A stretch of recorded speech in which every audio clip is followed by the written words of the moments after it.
Γεια σας, γεια σας! Πάμε σήμερα να φτιάξουμε μια ωραία μανιταρόπιτα, εύκολη, με φύλλο κρούστας, φανταστική. Εγώ θα την κάνω σήμερα με μανιτάρια πλευρό τους. Μπορείτε να χρησιμοποιήσετε όμως και κονσέρβες και φρέσκα άλλα μανιτάρια που σας αρέσουν, έτσι.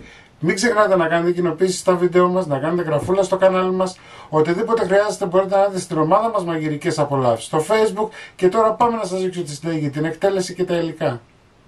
Λοιπόν, σε ένα τηγάνι θα βάλουμε ελαιόλαδο μέχρι να καλύψουμε τον πάτο του τηγανιού. Εντάξει, όχι παραπάνω. Ανάβουμε τη φωτιά. 2 κρεμμύδια ψιλοκομμένα.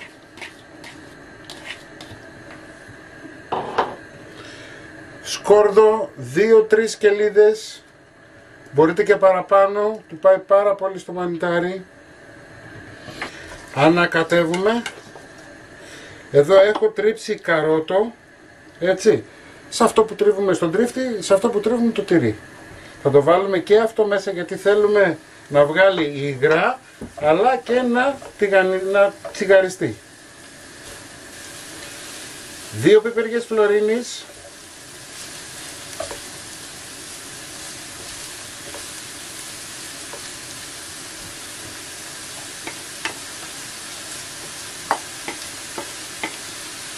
Τα λαχανικά τα σοτάρουμε καλά γιατί τα θέλουμε να μαλακώσουν, έτσι. Λοιπόν, τα αφήνουμε. Εδώ είναι τα μανιτάρια που σας είπα.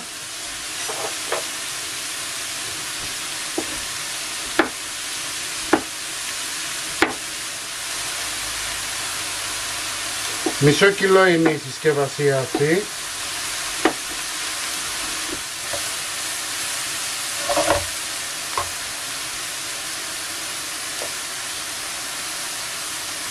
Θα ρίξουμε αλάτι.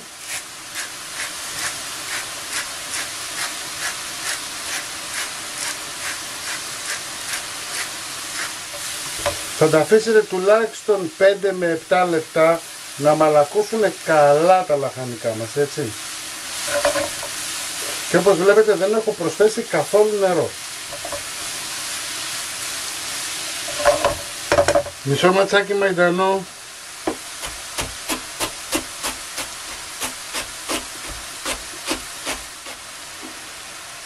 Το ρίχνουμε και αυτόν μέσα. Μην τον φοβάστε το μαϊντανό, σας το λέω σε όλα τα βίντεο μου. Δεν έχει πολύ δυνατή και ιδιαίτερη γεύση, οπότε μπορείτε να βάλετε αρκετό. Καλό κάνει, κακό δεν κάνει. Και όπως σας έχω πει και άλλη φορά, βοηθάει στη χόρεψη. Λοιπόν, εφόσον έχουν μαραθεί θα ρίξουμε τώρα και τα μανιτάρια.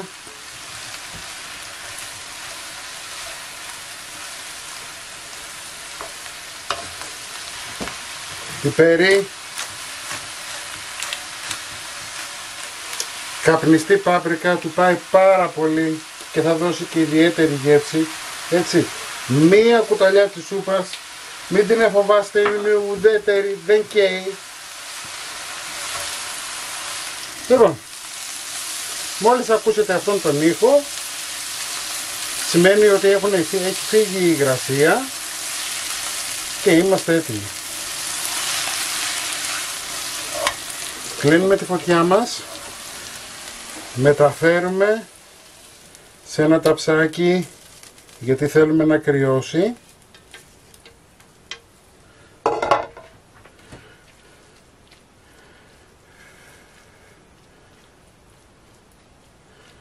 Την αφήνουμε 5-10 λεπτά και θα συνεχίσουμε σε λιγάκι. Πάμε να στήσουμε την πίτα μας.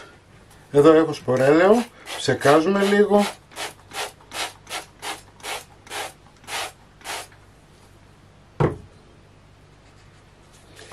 Θα πάρουμε ένα φύλλο.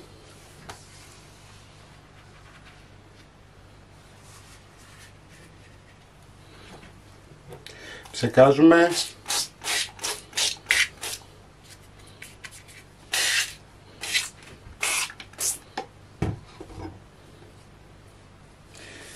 Ένα φύλλο από εδώ.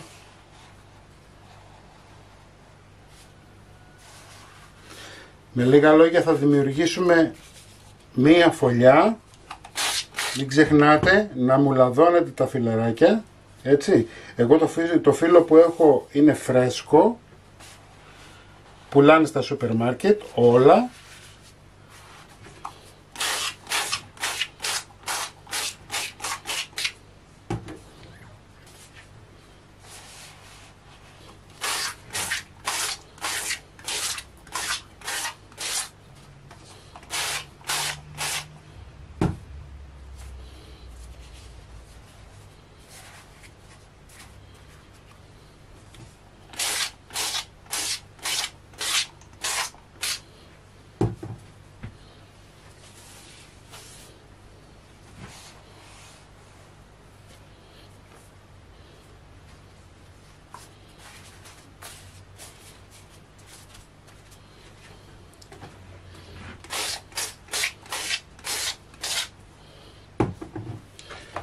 Λοιπόν, βάλαμε 4 φύλλα γύρω γύρω, 2 φύλλα στη μέση. Πάμε να ρίξουμε τώρα τη γέμισή μας.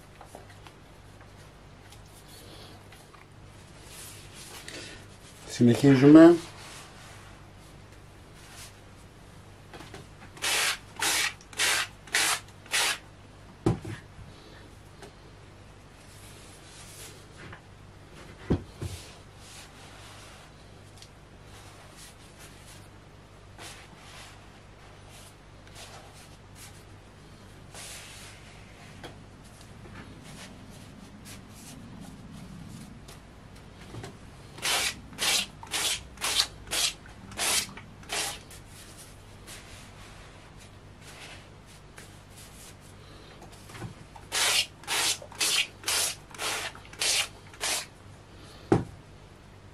Θα τα βάλουμε όλα τα φύλλα μέσα κατά τον τρόπο που σας δείχνω.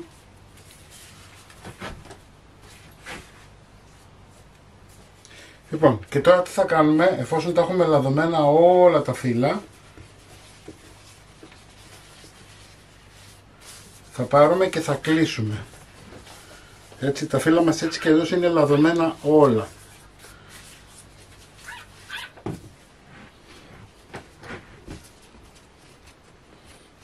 Πιέζουμε στις γωνίες.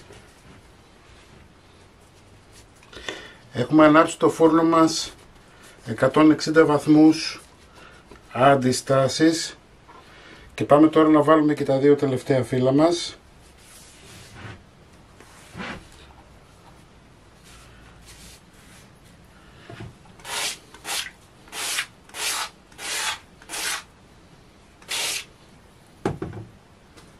Εφόσον έχει ζεσταθεί καλά ο φούρνος, θα βάλουμε λίγο σπορέλαιο εδώ στις άκριες, έτσι. Δεν θέλουμε πάρα πολύ, μην το βλέπετε που ψεκάζει, δεν ψεκάζει πάρα πολύ, έτσι. Θα χρειαστείτε δηλαδή γύρω στα 100-150 γραμμάρια σπορέλαιο σύνολο. Δεν έχει τίποτα να ζηλέψει από μία πίτα αρτήσιμη. Λοιπόν, βάζουμε και λίγο σουσάμι να του δώσει έξτρα γεύση. Πάμε για ψήσιμο, 160 βαθμούς, αντιστάσεις μέχρι να πάρει ένα ωραίο χρώμα. Λοιπόν, 45 με 50 λεπτά ψήσιμο, έτσι, έχει γίνει φανταστική.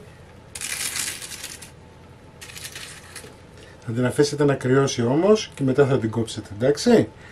Μην ξεχνάτε να κάνετε κοινοποίησεις στο βίντεο μας, να κάνετε γραφούλα στο κανάλι μας. Οτιδήποτε χρειάζεται μπορείτε να έρθετε στην ομάδα μας Μαγειρικές Απολαύσεις στο Facebook και εμείς θα τα πούμε πάλι με ένα επόμενο βίντεο. Γεια και χαρά σας!